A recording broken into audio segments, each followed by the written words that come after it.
اعوذ باللہ من الشیطان الرجیم بسم اللہ الرحمن الرحیم۔ 1400 سال گزرنے کو ہیں اس خونی سانحے کو، ایک نہیں دو نہیں پوری 14 صدیاں۔ اس وقت آفتاب اسلام کو گرہن لگا تھا، ماہ ایمان کو کتے بھونکتے تھے، رسول خدا صلی اللہ علیہ وآلہ وسلم کی ایثار، علی علیہ السلام کی شجاعت، زارا سلام اللہ علیہا کی غریب نوازی ایک بھولا ہوا افسانہ بن گئی تھی۔ وفات رسول مقبول صلی اللہ علیہ وآلہ وسلم کے صرف نصف صدی بعد دنیا کے دل دادا دین کو ہڑپ کرنا چاہتے تھے۔ کفر کی تاریکی شمع ایمان پر جھپٹ رہی تھی اور فسق و فجور کی آندھیاں نور حق کو بجھانے پر تلی ہوئی تھی۔ اسلام کے محافظ اور امت محمد صلی اللہ علیہ وآلہ وسلم کے سربراہ کون تھے؟ تاریکی شب میں نہیں، روز روشن میں شراب کے جام اڈیلنے والے کون تھے؟ حرام و حلال کی تمیز اٹھا دینے والے کون تھے؟ ہاں، اس وقت کفر کا برہنہ رقص ہو رہا تھا، مگر کہاں؟ مسلمانوں کے خونچگاہ اور مجروح دلوں کی لاشوں پر زبانیں بند تھی، دماغ سوچنے سے انکاری تھے اور دل کی دھڑکنیں خاموش تھی۔ مبادہ خلیفہ کی جنبش آبرو ہزارہاں بندگان توحید کے قتل عام کا معجب نہ ہو جائے۔ روضہ رسول صلی اللہ علیہ وآلہ وسلم کے مجاور کی جان خطرے میں تھی۔ خانہ کعبہ کو غلاف کی بجائے شہزادہ مدنی کے خون کا لباس پہنایا جانے والا تھا۔ آنسو بہانا گناہ تھا، لیکن مسلمانوں کے دل روتے تھے اور سوچتے تھے، یا الہی، کیا تیرا دین اب لعو لعاب، رقص و سرور اور فسق و فجور بن کر رہ جائے گا؟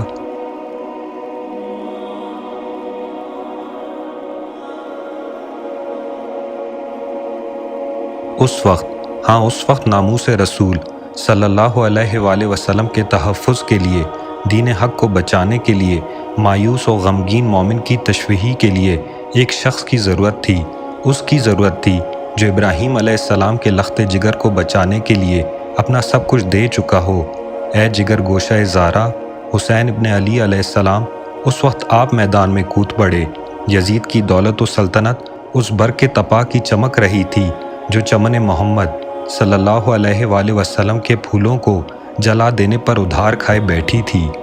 لیکن جگر گوشہ علی علیہ السلام کو زندگی کی کیا پرواہ، سبط رسول صلی اللہ علیہ وآلہ وسلم کو موت کا کیا خوف، فاطمہ سلام اللہ علیہا کے لال کو لشکر کفار کا کیا ڈر۔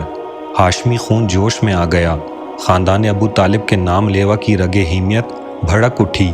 کشتی نوح علیہ السلام کی بانگیں شوق شہادت کے چپو ہاتھ میں لیے نانا کی امت کے ڈوبنے والے سفینے کو بچانے کے لیے آگے بڑھے۔ بنی امیہ کا لشکر سمندر کی طوفانی موجوں کی طرح حملہ آور ہو رہا تھا، لیکن دوش رسول صلی اللہ علیہ وآلہ وسلم کے سوار نے اسلام کی نیا کو اپنے کاندھوں پر اٹھا لیا اور موجوں کو چیرتا ہوا صاف بچا لے گیا۔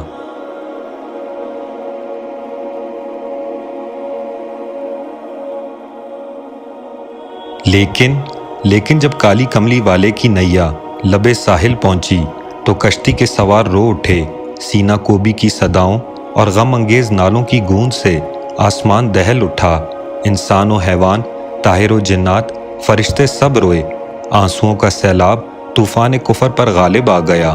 بحرۂ حودث کی طغیانیاں تھم گئی، مگر رسول پاک صلی اللہ علیہ وآلہ وسلم کا فرزند کہاں تھا، جس میں مبارک کفر و الحاد کی چٹانوں اور فسق و فجور کی موجوں کے تھپیڑوں سے ٹکرا کر چکنا چور ہو گیا تھا، اور زارا سلام اللہ علیہا کے لال کی روح پاک اپنے مرکز کی طرف نانا رسول اور بابا علی سے بغل گیر ہونے کے لیے جنت الفردوس کی طرف پرواز کر رہی تھی۔ اس حالت میں کہ سینے پہ کڑیل جوان کی موت کا داغ تھا اور ریش مبارک شیر خوار کے خون سے لبریز، سفینہ توحید کے مسافر رو اٹھے، چلا اٹھے، بیک آواز پکار اٹھے، اسلام کے محافظ حسین ابن علی، آپ پر ہمارا سلام ہو۔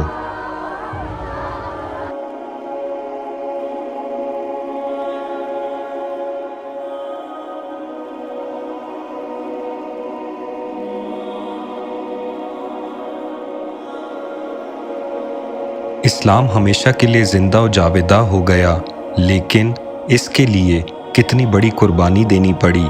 رسول خدا صلی اللہ علیہ وآلہ وسلم کی روح پاک نے اپنے فرزند کو، فاتح خیبر نے اپنے کلیجے کے ٹکڑے کو اور خاتون جنت نے اپنے جگر پارے کو خاک و خون میں لٹتے دیکھا وہ خونی اور وحشت ناک منظر کہ لاش مظلوم پر گھوڑے دوڑ رہے ہیں، دیکھا کہ سید الشہداء کا سر مبارک یزید کی چھڑی سے ٹکرایا جا رہا ہے، اس پر بھی آسمان کا شامیانہ نہ گر پڑا، زمین شک نہ ہوئی، سمندر نے اس گناہ کی بستی کو اپنے پیٹ میں نہ چھپا لیا۔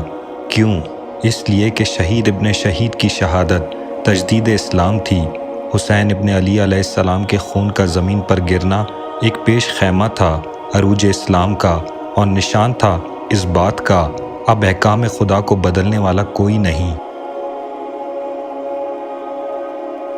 1400 سال سے یہی صدائیں جگر خراش مادر گیتی کے کانوں میں گونج رہی ہیں، عرب و عجم کے صحراؤں، شام و فلسطین کی وادیوں، ایران و عراق کے میدانوں، ہسپانیہ کے مرغزاروں، حبش کے پہاڑوں اور ہندوستان کے سبزہ زاروں میں یہی بازگشت سنائی دیتی ہے۔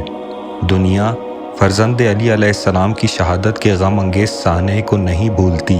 لوگ آج بھی حسین ابن علی کا ماتم کرتے ہیں، روتے ہیں، آنسو بہاتے ہیں اور فرط جوش وقت سے اپنے جسم کو لہو لہان کر لیتے ہیں، مگر یہ رونا بھی باعث صد افتخار ہے، کیونکہ آپ کی شہادت رنگ لائی اور اسلام کی جڑیں تحت الثری تک پہنچ گئی۔